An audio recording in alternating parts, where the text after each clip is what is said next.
हिंसा को लेकर जो बड़ा खुलासा एफआईआर कॉपी के साथ हुआ है उससे जुड़ी अपडेट आपको दे देते हैं। और इस एफआईआर की कॉपी में बहुत सारी जानकारी सामने आई है कि हुआ क्या। नूह हिंसा पर हरियाणा पुलिस की एफआईआर में इस बात का खुलासा हुआ है कि 600 से 700 लोगों ने पुलिस पर हमला कर दिया और इसके साथ पुलिस पर पथराव किया गया, इसकी भी जानकारी है। धार्मिक नारेबाजी अल्लाहू अकबर बोलते हुए इस भीड़ ने पुलिस पर पथराव किया। पुलिस वहां पर मौजूद थी। न सिर्फ हमला किया गया बल्कि पुलिस पर अवैध हथियारों से फायरिंग की गई है। ये एफआईआर की कॉपी के जरिए खुलासा हुआ और 600 से 700 लोगों का यह भीड़ तंत्र था जिसने पुलिस पर फायरिंग कर दी। अब इस मामले में देखिए कार्रवाई क्या हुई है, उसकी डिटेल्स भी आप देख रहे हैं, कितने लोगों की गिरफ्तारी, कितनी एफआईआर हुई है। लेकिन ये एक एफआईआर की कॉपी इस वक्त आपके सामने है जो इस बात की डिटेल्स देती है। और देखिए ये एफआईआर की कॉपी इस वक्त मेरे पास भी आ चुकी है, इसकी डिटेल्स मैं आपके लिए पढ़ देती हूं। इसमें यह साफ तौर पर लिखा हुआ है कि 600 से 700 उग्र असामाजिक लोगों की भीड़ ने सरकारी कार्य में बाधा डालकर और पुलिस बल पर जान से मारने की नियत से पथराव व फायरिंग करते हुए पुलिस बल को चोट मारकर गंभीर रूप से अपराध किया है। और ये 600 से 700 असामाजिक लोगों के खिलाफ सख्त से सख्त कार्रवाई की जाएगी, इसका भी जिक्र किया गया है। और इसमें कुछ नामों, कुछ जगहों का भी जिक्र है जहां पर यह कहा गया कि अल्लाहू अकबर के नारे लगाते हुए ईंट, पत्थर, लाठी, डंडा, अवैध हथियार से फायरिंग करके पुलिस बल पर हमला करने पर एक निरीक्षक का भी जिक्र है, अनिल कुमार जी का, उनको गोली मारने और बाकी लोगों को चोट पहुंचाने के बारे में डिटेल्स दी गई हैं। जो एफआईआर देखिए, इसकी भी डिटेल मैंने आपको अब से थोड़ी देर पहले दी थी कि यह मामला अब सुप्रीम कोर्ट पहुंच चुका है। नूह हिंसा का यह मामला सुप्रीम कोर्ट पहुंचा है। जो वीएचपी और बजरंग दल का प्रदर्शन हो रहा है उसको रोकने के लिए नूह हिंसा का मामला सुप्रीम कोर्ट पहुंचा है, क्योंकि अलग अलग जगह वीएचपी और बजरंग दल आज इसको लेकर विरोध कर रहे हैं, रैलियां निकाल रहे हैं और इसी को रोकने की मांग के साथ नूह हिंसा का ये मामला पहुंच चुका है सुप्रीम कोर्ट। और एफआईआर में जिन धाराओं का जिक्र किया गया है 148, 139, 332, 353, 186, 307, 295 ए आईपीसी की तमाम धाराओं के तहत ये मुकदमा आगे बढ़ाया जाएगा, क्योंकि सरकारी कार्य में बाधा डाली गई और जो सरकारी ऑफिसर थे, जो पुलिस बल था, उन पर हमला किया गया। न सिर्फ उन पर अवैध हथियारों से हमला किया गया, हवाई फायर भी किए गए। आनंद इस पर और ज्यादा जानकारी के साथ जुड़ चुके हैं। आनंद, ये कॉपी मैं देख रही हूं और लगभग ये 10 पन्नों की कॉपी इस वक्त मेरे पास है। जरा इसको अगर आप क्रिस्प करके बता पाएंगे किन चीजों का जिक्र है। फिलहाल 600 से 700 जिन जिन उपद्रवियों का जिक्र इसमें किया जा रहा है उनको लेकर कौन सी जानकारी साझा की गई है? जी बिल्कुल, अगर बात करें इस एफआईआर की तो आप देखेंगे तमाम वो चीज जो भारत 24 पहले दिन से ही दिखा रहा था वो चीज धीरे धीरे एफआईआर में खुलने लगी है। इस अगर एफआईआर की बात करें जिसकी आप बात कर रही थी वो 252 है, जो एफआईआर का साल भर का एक नंबर होता है। और उसके साथ साथ अगर आप देखें आईपीसी की धाराएं 148, 149 यानी सरकारी काम में बाधा डालना, धार्मिक सौहार्द बढ़ाना, अटेम्प्ट टू मर्डर 307 मतलब मारने की नियत से हमला करना, सरकारी अधिकारियों को धमकाना और उसके साथ साथ आर्म्स एक्ट का मतलब होता है कि इलीगल वेपन रखना और उसके द्वारा फायरिंग करने से लेकर तमाम वो चीजें बताई गई हैं।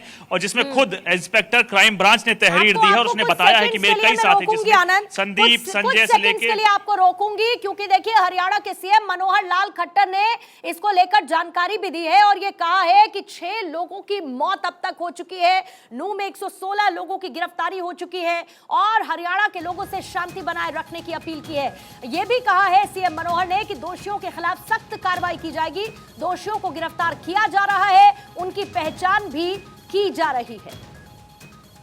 ये जैसे हमको जानकारी है कि नूह की जो एक दुर्भाग्यपूर्ण दर्दनाक जो घटना हुई उस घटना में काफ़ी बड़ी मात्रा में नुकसान हुआ और अभी तक की जानकारी में 6 लोगों की मृत्यु हुई है, 2 होमगार्ड के लोग हैं, 4 सिविलियंस हैं और अनेकों घायल हुए हैं जो नल्लड़ हॉस्पिटल में, मेदांता हॉस्पिटल गुरुग्राम में, अन्य अस्पतालों में दाखिल हैं जिनकी देखरेख उपचार किया जा रहा है। और पुलिस की जो 30 कंपनीज हरियाणा की और 20 अन्य कंपनी जो केंद्रीय सुरक्षा बलों की हमको मिली थी, जिनमें से 20 में से 3 हमने पलवल में, 2 गुरुग्राम में, 1 फरीदाबाद में, और 14 जो कंपनीज हैं वो नूह जिले में डिप्लॉय की गई हैं। और सब मिलकर के वहाँ एक जो षड्यंत्रकारी इस प्रकार से थे, जो दोषी लोग थे, उनको पकड़ा जा रहा है। उनके लिए सर्च ऑपरेशन भी किया गया है और जो लोग भागे हुए हैं उनको पकड़ने की कोशिश की जा रही है। अभी तक 116 लोग ये अरेस्ट हो चुके हैं और उनको आज उनका रिमांड लिया जाएगा ताकि उनसे और जानकारी लेकर के जो भी लोग इसमें दोषी पाए जाएंगे उनको पकड़ करके उनके खिलाफ सख्त से सख्त कार्रवाई की जाएगी। किसी को भी बख्शा नहीं जाएगा। हाँ, जो आम नागरिक हैं उनकी सुरक्षा करना ये हमारा दायित्व है। उस सुरक्षा के लिए हमारी जो सुरक्षा एजेंसीज हैं, हमारी पुलिस है, वो सतर्क है।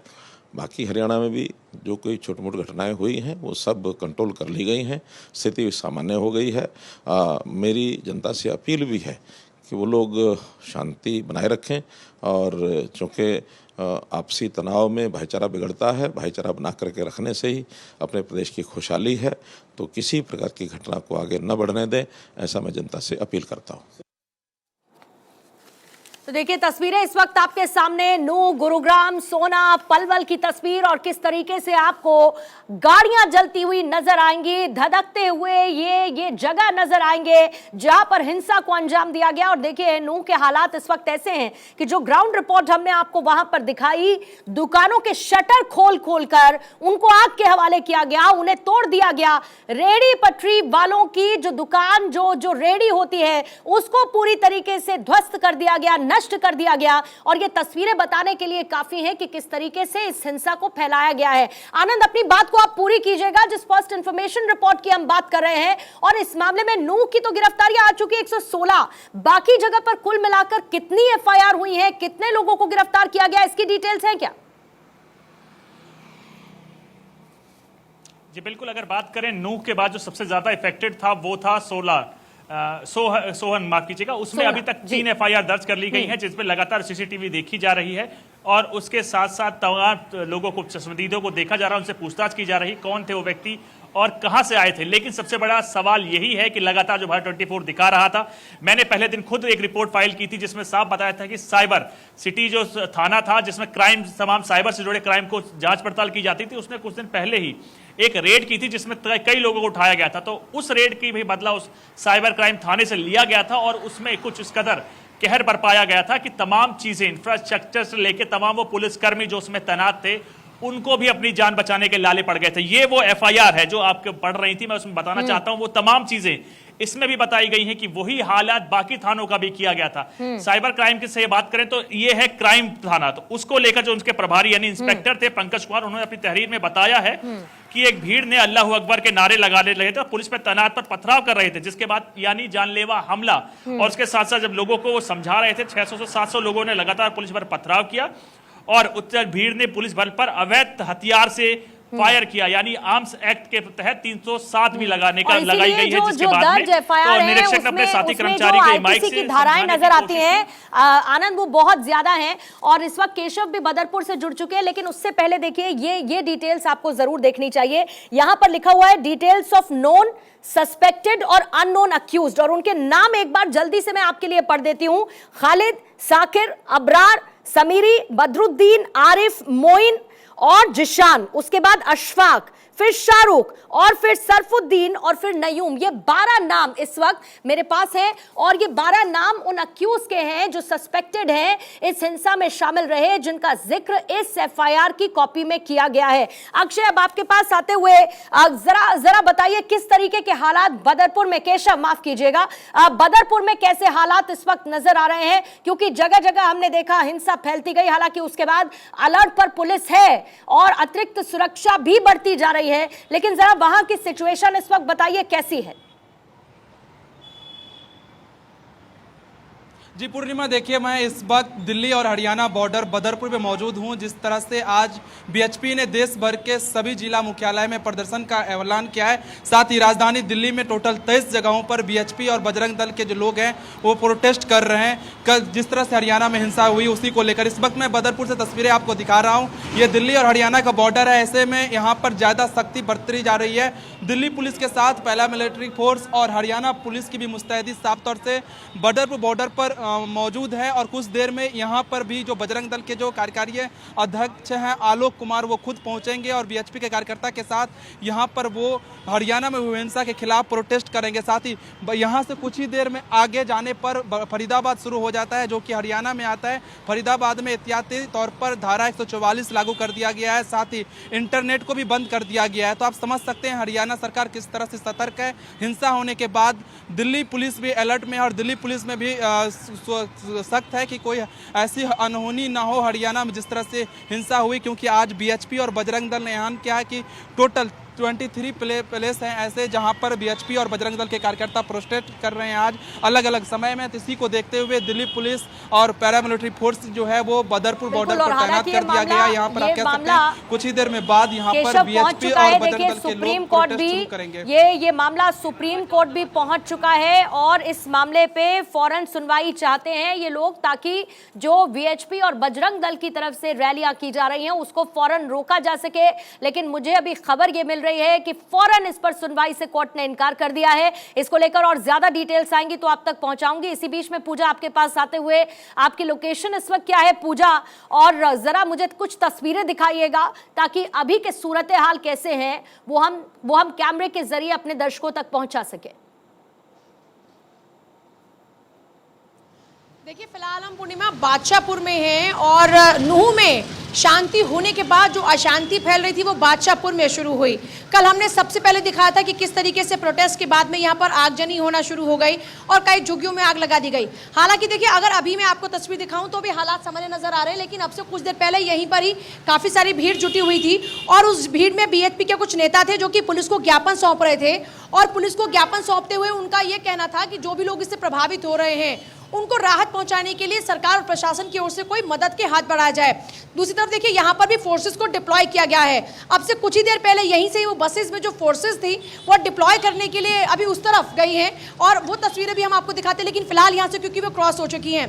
अगर देखिए हालातों की बात करते हैं तो बादशाहपुर के अंदर अभी हालात सामान्य नजर आ रहे हैं, बाजार खुले हुए नजर आ रहे हैं, लोगों का यहाँ पर आना जाना गुजरना नजर आ रहा है। लेकिन बड़ी बात यह है कि रह रहकर यहाँ पर लोगों में नाराजगी बढ़ रही है।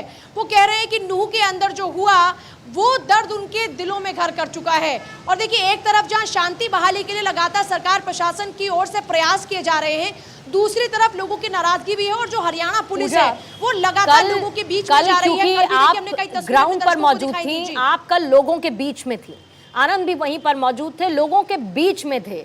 मैं आप दोनों से समझना चाहती हूं और पूजा आपके साथ शुरुआत करते हुए, जब हमने देखा है कि दंगा होता है, हिंसा होती है, तो उसमें एक भीड़ तंत्र शामिल होता है। जो एफआईआर आई है उसमें एक पर्टिकुलर एफआईआर में 600 से 700 लोगों का जिक्र है, लेकिन जिन पर असर होता है इस हिंसा का वो एक बड़ा नंबर होता है, जिनको अपने घरों पर ताला लगाना पड़ता है, जिनका अपनी पूरी संपत्ति नष्ट हो जाती है, जो उनकी रोजी रोटी होती है वो खत्म हो जाती है। वैसे लोगों की संख्या कितनी ज्यादा है और उनका दर्द क्या है इसको लेकर? देखिए काफी तादाद में लोग हैं, सैकड़ों की तादाद में ऐसे लोग हैं जो प्रभावित हुए हैं इस दंगा से, इस हिंसा से। क्योंकि हमने वो कई तस्वीरें दिखाई, एक रेहड़ी की तस्वीर थी जिसको जला दिया गया था। मतलब सोचिए गरीब आदमी की रोजी रोटी पर कितना असर था। एक बाइक का गोडाउन था जहां पर 800 बाइक खड़ी थी, वहां पर इन उपद्रवियों ने 200 बाइक्स को चुरा लिया। एक बेकरी की शॉप थी जहां पर हर सामान को चकनाचूर कर दिया। मैंने अपनी आंखों देखी एक सैलून को देखा जहां पर रखा सारे के सारे सामान को चकनाचूर कर दिया। सीसीटीवी को तोड़ तोड़ कर ले गए, यहाँ तक कि एयर कंडीशन को नहीं छोड़ा।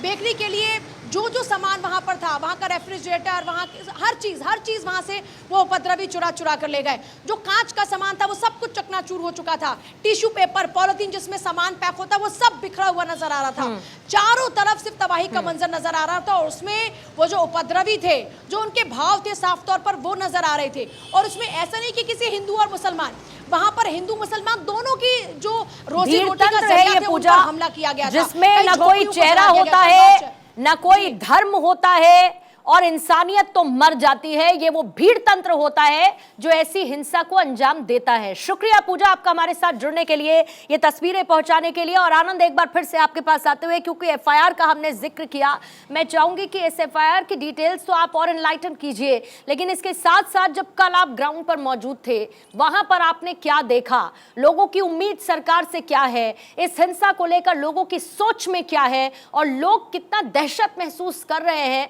इस हालात के लिए इस वक्त। जी बिल्कुल, अगर बात करें कल उस हिंसा की, तो वो हिंसक भीड़ ने हर वो चीज तोड़ डाली जो उसके सामने आई थी। उसने नहीं देखा उसका मजहब, नहीं देखा उसका ईमान, हर वो चीज तोड़ डाली। जो भी इसमें 500 से 700 लोग बताए जा रहे हैं, लेकिन जो भीड़ थी वो इससे कहीं ज्यादा थी।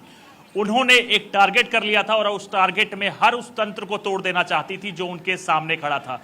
आप उस पत्थर को समझिए, जो पत्थर वो पुलिस पे मारे जा रहे थे, उस तंत्र पे मारे जा रहे थे जो भारत की डेमोक्रेसी को स्ट्रांग करता है, वो उसकी मदद करता है। पुलिस वो पुलिस है जब आपको इमरजेंसी में मदद करती है, और वो भारत के संविधान से निकली हुई एक संस्था है जिसको ये उपद्रवी तोड़ देना चाहते थे। वो पत्थर उन्होंने उस पुलिस को नहीं मारा, उस लोकतंत्र को हमारे मारा है, जो हमारी खूबसूरती है। यही वो देश है जहां पे तमाम अल्पसंख्यक आराम से आगे बढ़ रहे हैं, फल फूल रहे हैं। लेकिन जब वो अल्लाह अकबर करके वो उस तंत्र पे पत्थर मारते हैं, तो वो हमारे देश की डेमोक्रेसी पे पत्थर मार रहे हैं। ये तमाम संस्थाएं भारत से उपजी है। उस संस्थाओं को तोड़ने का मतलब ये था कि आप उस ताने बाने को तोड़ना चाहते हैं जो इस देश ने बनाया है। और रही बात उस भीड़ तंत्र की, तो भीड़ तंत्र ने हर वो चीज तोड़ी। उन्होंने हर गरीब का ठेला तोड़ा, हर दुकान तोड़ी। और इंसानियत के मर जाने के साथ जो गंगा जमुनी तहजीब, जिसमें ये भारत बसता है, जिसमें वसुदैव कुटुंबकम की बात होती है, उसको तार तार करने की कोशिश साथ में की गई। बहुत बहुत शुक्रिया आनंद, ये जानकारी हम तक पहुंचाने के लिए। एक ब्रेक के लिए जाना होगा, लेकिन इस अपडेट के साथ कि राज्यसभा से विपक्षी दलों ने इस वक्त वॉकआउट कर दिया है, और इसकी वजह यह है कि मणिपुर हिंसा पर चर्चा नहीं हो रही है, और इसी मांग को रखते हुए विपक्षी दलों का वॉकआउट, अभी अभी खबर ये राज्यसभा को लेकर है।